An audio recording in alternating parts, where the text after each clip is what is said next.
По своей натуре я мечтательница. Всегда надеюсь на лучшее. Я из тех, кто верит в жили долго и счастливо, и добро спасет мир.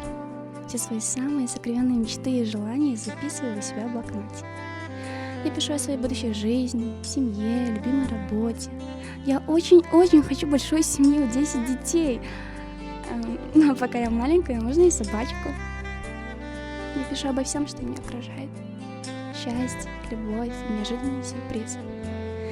Пишу, когда я печалюсь и радуюсь. Вы спросите, почему я это делаю? Я раскрою вам свой секрет. Все мечты и желания записываю не просто так. Это чудо.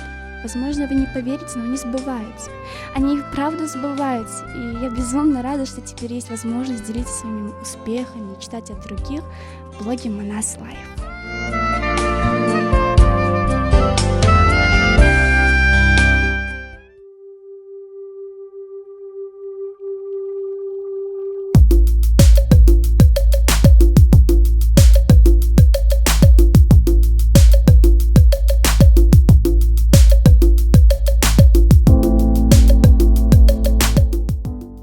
Менин ар бир күнүм пландаштырылган.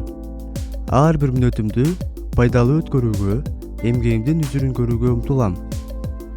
Убакытты текке кетирүү өмүрдүн абдан чоң бөлүгүн жоготууга барабар. Күн сайын эмгектенүү бул менин стилим, бул менин жашоо тартибим. Эгер адам сүйүктүү ишин аткарып жатса, ал андан эч тажабайт, тескерисинче рахат алат. Менин жумушум жана жан дүйнөмдүн каалоосу бири-бирине төп келет. Бул менин чоң жетишкендигим деп билем. Канчалык убакыттын бат учпасын, өзүмдүн кыялдарымды эч качан унутпайм. Алар ар дайым мени менен, жүрөгүмдө жана кагазымда.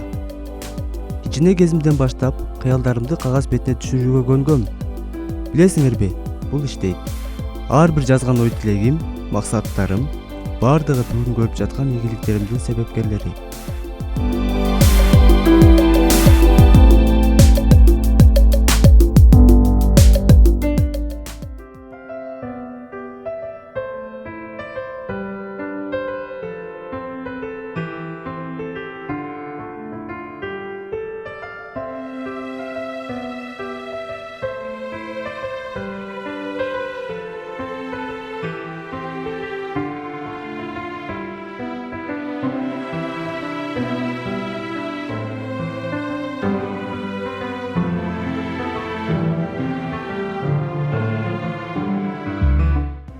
As Chinese philosopher Lao Tzu said, a journey of 1,000 miles begins with a single step. I have a dream to visit all countries in the world. Does it sound like a crazy idea? Traveling is the best way of having new experiences, gaining new perspective, to enlighten yourself about different cultures. I have a special treasure notebook where I write all my thoughts and good memories that I had abroad. I believe the written goals and wishes can be materialized. It gives you a direction. Right now, there is a good opportunity to share our life-changing experiences in Manas Life blog.